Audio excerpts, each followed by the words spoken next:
Hi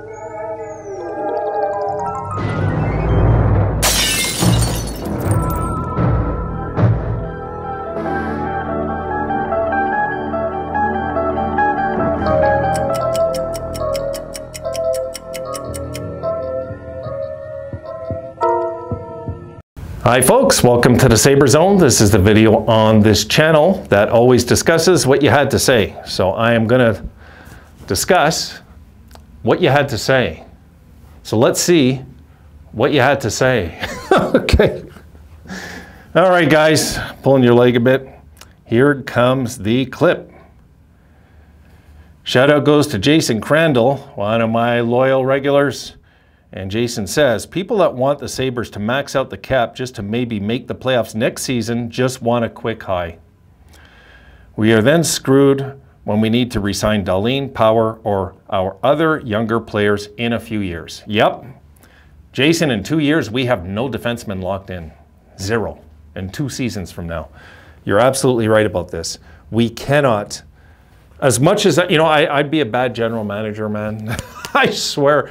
I would do like Calgary's GM's doing this year. I would just try to get everybody and make a push. But although Calgary, it makes more sense they would do this, okay? Not only did they have to save themselves from a rebuild, which teams don't want to do, guys. Teams do not want to rebuild because that is a disaster of suffering, right? We know it. But they also have a team that's playoff bound. And that team, to keep that team intact, they had to do what they did and sign these guys to bad contracts because it's going to keep that team contending for about another 3 years. And if they ever break through and win a Stanley Cup, it was genius. It was genius what they did in Calgary. I'll say it right off the cuff. But Calgary, in my books, now have to win a cup, signing those long-term deals because those deals are going to hinder them in the future. You know, but if they win a cup, it was all worth it. And this is what we want to do. We don't want to put ourselves in a position. You know, we want to do, I'm not saying we want to do what they did. No, that's wrong. What we don't want to do is sign contracts because of the position we're in. We're not in a contending position. If the Sabres were contending for a Stanley Cup and we went out and locked 2 big shots in, I'd be cool with it then. That's different. But we're not contending right now. We're not even a playoff team yet. And for us to go and max out our cap is stupid. It would just really backfire. I think we all know this. Let's go, let's run the course, guys. Let's go with Adams. Let's see what he has to do. Let's let him have his plan. Let him unfold it for us. Because so far, I like all the moves he's making, guys. You know, I do. If you would have told me during when Kruger was still coach and he wasn't firing Kruger, that Adams was going to become this good of a general manager, I would have said you're crazy. No, I thought he could. I still had hope in him, but I didn't think he was going to turn out this good. When I see him in those Sabres embedded episodes, guys, he's so pro behind the scenes. He's so pro. He doesn't panic.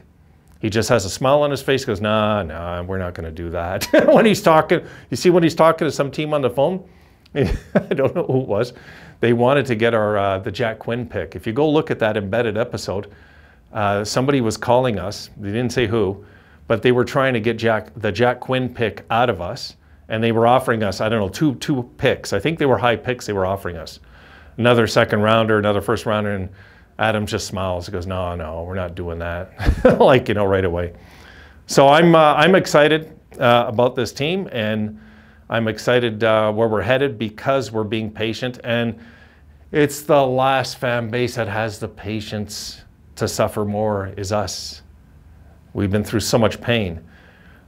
But if we win the Stanley Cup eventually, guys, it's all worth it. It's all worth it. All of it, the suffering, the decade, all of it's worth it if we win a Stanley Cup in the future. You know, and that's my hopes this time, is that we don't just contend, we win the Stanley Cup. We win a cup, we win a title, finally, in our history, because it's the one missing thing in Buffalo Sabres history. There's a great history in Buffalo with the hockey franchise over the last half century. You guys know it. And if we can get a Stanley Cup, missing piece of the puzzle, cemented forever as a franchise that's won a championship. And that's what's missing. That is what's missing. And I think they can do it. But we have to let him run his plan the way he wants. We can't start saying we want this guy, we want this guy, we want, because that's not going to help. It's not part of the plan. It's not part of his vision. You know, vision has to have cash available. And I'm sure he's been very open with the players, guys, when he's negotiating contracts. I'm sure he's been open with them and say, listen, you know, we could, you know, you can fight us for more than this, but it's going to hinder our chances of winning a Stanley Cup in about 3 years. So it's something to think about, you know. They have to think this through, the players that sign here. Just because they have big years, they're not entitled to $10 million, guys. They're not. Maybe some other franchises think players are entitled to that kind of money. They're not. You know, they're either about the team or they're about their pocket when it comes to their contract. And they're going to get rich anyways. I mean, honestly, how much money do you need? How much money do you have to make, really? You know, when people say, yeah, but, you know, he should get 10 million. Are you a millionaire? Because if you're not a millionaire, how do you know? You know what I mean? How do you know what somebody should get just because what? Because he had one big season? Like, I remember last year, people were on my channel saying Tage is going to get 10 million. I'm like, oh, then get rid of him. Get rid of him. No. No, I knew they would. I knew that was impossible. No, the Skinner contract was a one and done, guys. That's not happening again. You know, it might happen with Rasmus Dahlin. It might, but he's going to have to be better than what he's shown so far to get 9 million. He's going to have to be better. And he just might take less, you know. These guys, if they take like, if they know they can get, let's say 9.25, let's say he could get, let's just say, and he's willing to take 8.5, guys, that is 750,000 saved towards getting another star. And if you can get 6 or 7 guys to buy in like that, you got another star in your team because everybody's buying into the system. And I know it's crazy, these numbers. I know it. You know, I know that hockey players get paid extravagant, crazy money. And I don't care if the NFL, they get much more. I don't care if the NBA get much more. For playing professional sports, okay, you make $2 million a year and you're making tons of money. But to make 7, 8 is crazy money. It's crazy money. These guys now get paid so good. So good. You have a 30, 40 goal season, you're a millionaire for life. It's nuts. It's nuts, guys. It wasn't like that when I grew up as a kid. It wasn't even sure if you had a roster spot the next year.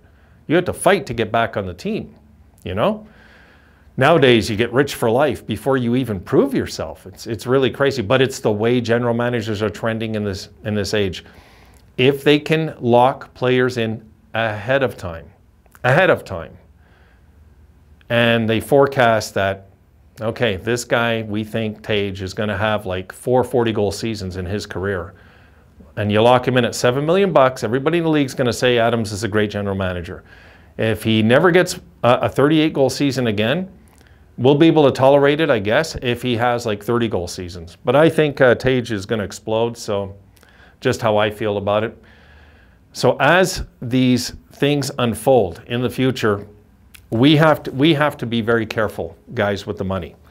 So players that want to max out the cap just to maybe, people that just want to max out the cap to maybe make the playoffs next season just want a quick high.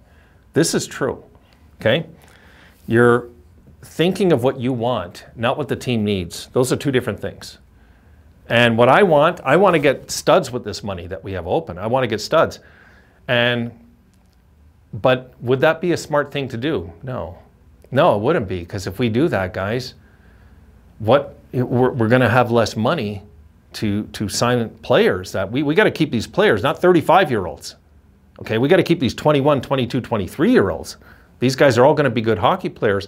We get them locked in, all of a sudden, you know, I mean, let's face it, Colorado won that Stanley Cup with McKinnon making under $7 million, right?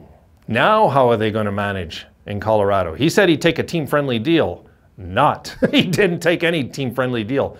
12.6. My goodness. You know, so much for that. This is why I don't buy into players that say, well, I'm going to take a team-friendly deal, team-friendly at 12.6. That contract won't age good either. It just won't. I mean, he's a great hockey player, don't get me wrong, but 12.6 million, if we do that, we've lost our mind. The Sabres better never go over that 10 million threshold ever again. Really, ever. Not in this era. We don't have to win a Stanley Cup. You just don't have to. All right, that's it. I'm gonna call it there, guys, because I am worried my battery's gonna run out on my, I'm wearing my wireless. I gotta keep moving. See you in the next video, guys.